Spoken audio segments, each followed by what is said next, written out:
The Third Testament, Revelations of Jesus Christ, Chapter 27, The Beyond.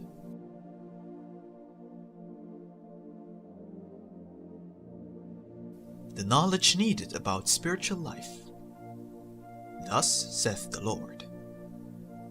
How ignorant of the spiritual teachings I find this humanity, and it is because it has been taught that my law and my doctrine are only a morality that will be of use as an aid, and not as the path that will guide its spirit toward the perfect mansion. The different religions have come sowing a false fear toward spiritual knowledge within the heart of man, which has caused them to flee from my revelations and to be submerged in the confusion of their ignorance, arguing that the spiritual life is a profound mystery. Those who affirm this are lying. All the revelations that God made to men since the beginning of mankind speak of the spiritual existence. It is true that I have not revealed all my teaching to you, because you were not capable of knowing it all until the time arrived. But what the Father has revealed up to now is enough for you to have a complete knowledge of the spiritual life. The spiritual life that is yearned for by many is feared, denied, and even mocked by others. But impassive, it awaits everyone. It is a bosom that shields you, arms that embrace you, and homeland of the Spirit. It is a profound mystery even for the wise. But in my arcanum, you can enter as long as the key that you use to open the door is that of love.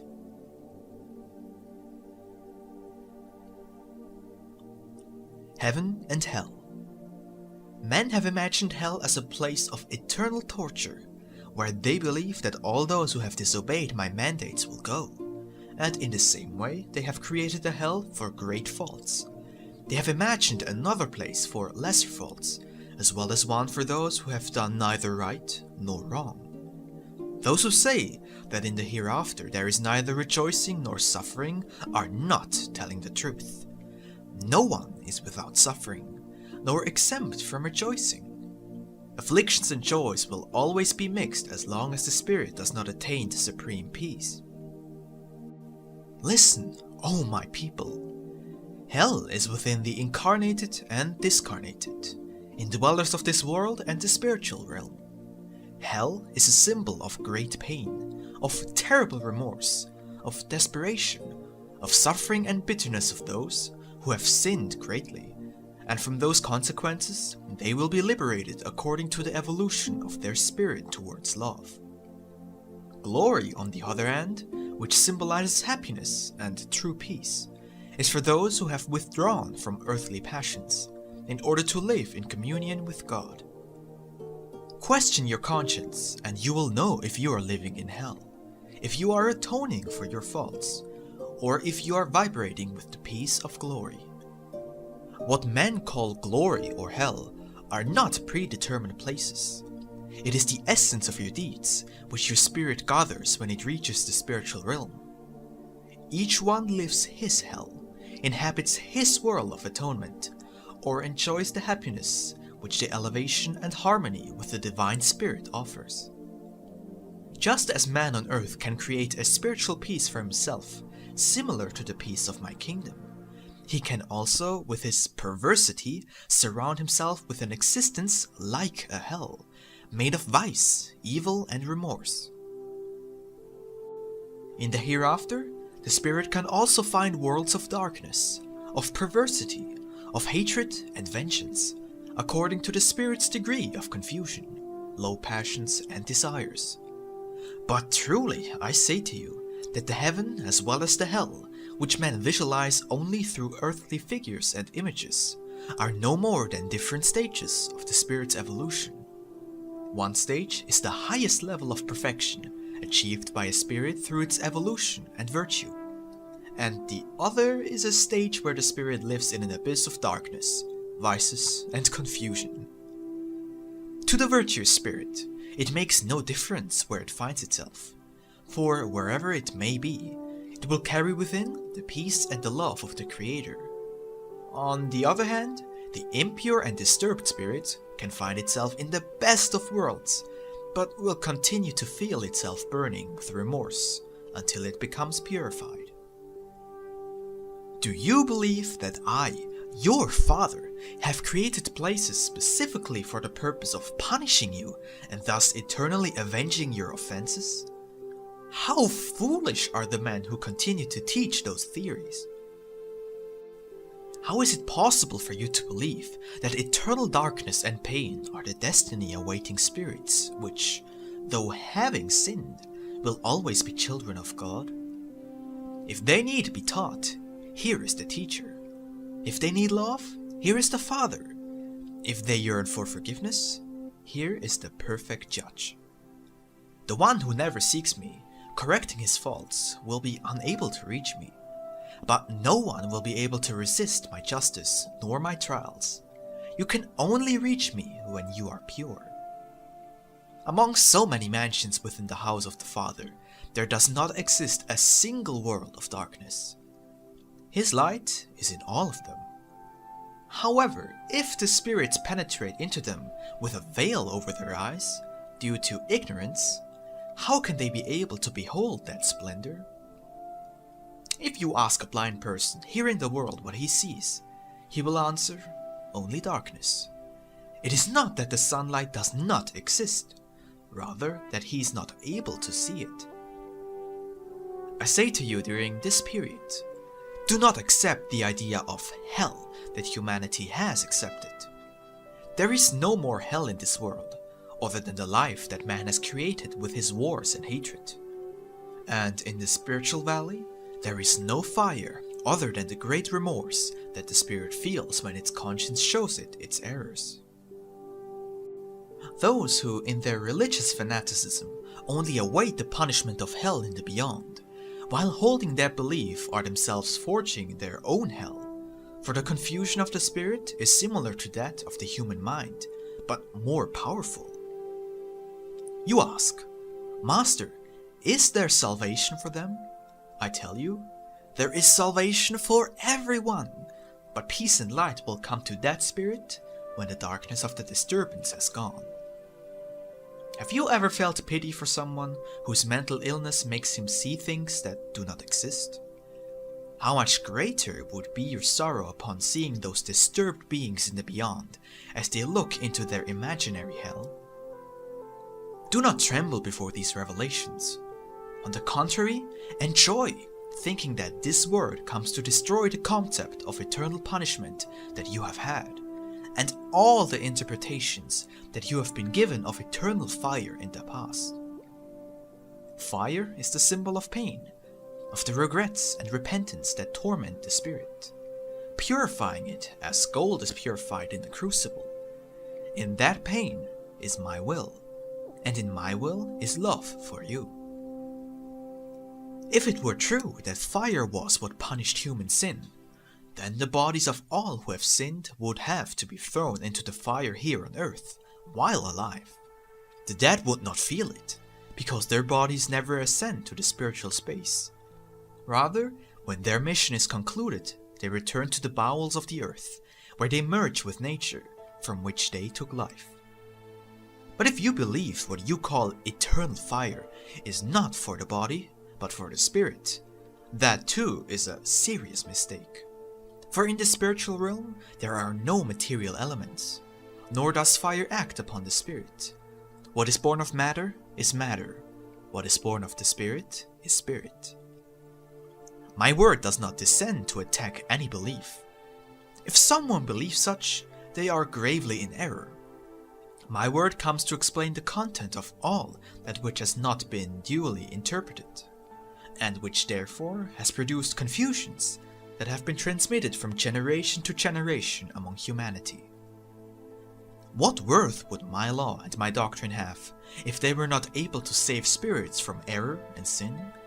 And what purpose would my coming as a man to the world have had if there were to be many who would be lost forever in endless atonement? Some are motivated to do good works because they are fearful that death might surprise them, having no merit to present to the Lord. Others leave off evil only from fear of dying in sin and having to withstand after this life the eternal torment of hell. How deformed and imperfect is that God, in the form that so many imagine. How unjust, monstrous and cruel. Together, all the sins and crimes that men have committed could not compare with the perversity of the punishment in hell for all eternity, to which, according to them, God condemns his children who sin. Have I not explained to you that the greatest attribute of God is love? Do you not believe then that eternal torment would be the absolute negation of the divine attribute of eternal love? You believe that heaven is a region in the infinite, that you can get there by means of a sincere repentance of your faults at the hour of your material death, being confident that you will be pardoned at that instant and carried by me to the kingdom of heaven. That is what you believe. But I tell you that heaven is not a place, nor a region, nor even a mansion. Heaven is your elevation and perfection. It is your state of purity. In whom does it lie to permit you to enter heaven? In me, who has always been calling you, or in you, who have always been so slow? Cease limiting the infinite, the divine. Do you not understand that if heaven were, as you believe, a mansion, a particular place, then it would not be infinite? It is time that you conceive of the spiritual in a more elevated way, so that although your idea may not encompass all the reality, it will at least come close.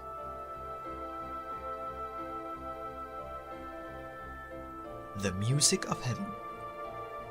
You may have heard that in heaven the angels listen eternally to the divine concert. If you consider that symbolic sense, be careful to not believe that in glory they listen to music similar to that you are used to on earth. Who believes thusly has fallen into a complete error of materialism. But he who, on hearing of the music of heaven and the joy of the angels hearing it, thinks of the harmony with God at the divine concert, will have arrived at the truth. How can it be that there are some who do not understand this, when in your spirit you bear a note of the universal concert? How can it be that hearing this word, there are those who do not understand it, who do not feel it, or who interpret it badly? Oh, beloved children, seek the light in prayer, for you are fragile in your understanding. Ask me in your meditations, for no matter how big your questions, from the infinite I shall know how to answer them. At the same time, I too will question you, so that between the master and the disciples the light of truth may arise. The celestial music in the presence of God in you, and in the middle of that concert, your note shall vibrate when you have achieved true elevation, which is spiritual beauty. That is the celestial music and the singing of the angels. When you know and feel like that, the truth shall shine in your being, and you shall feel that God is in you. Life shall offer you an eternal and divine concert, and in every one of its notes, you shall discover a revelation. As yet, you have not heard in the perfect harmony the beautiful notes that are at times sweet and other times vibrant. If you do somehow perceive them, they will seem to you like vague notes you cannot manage to bring together, and you will not be able to fully realize the beauty they contain. It is necessary to go beyond the senses, beyond the passions and the shadows of materialism, in order to hear the concert of God in your spirit.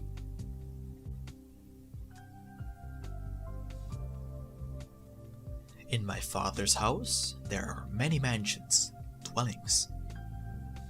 My work will continue to grow more and more, until finally all spirits are unified in the fulfillment of my law, and this dwelling is converted to a world of perfection.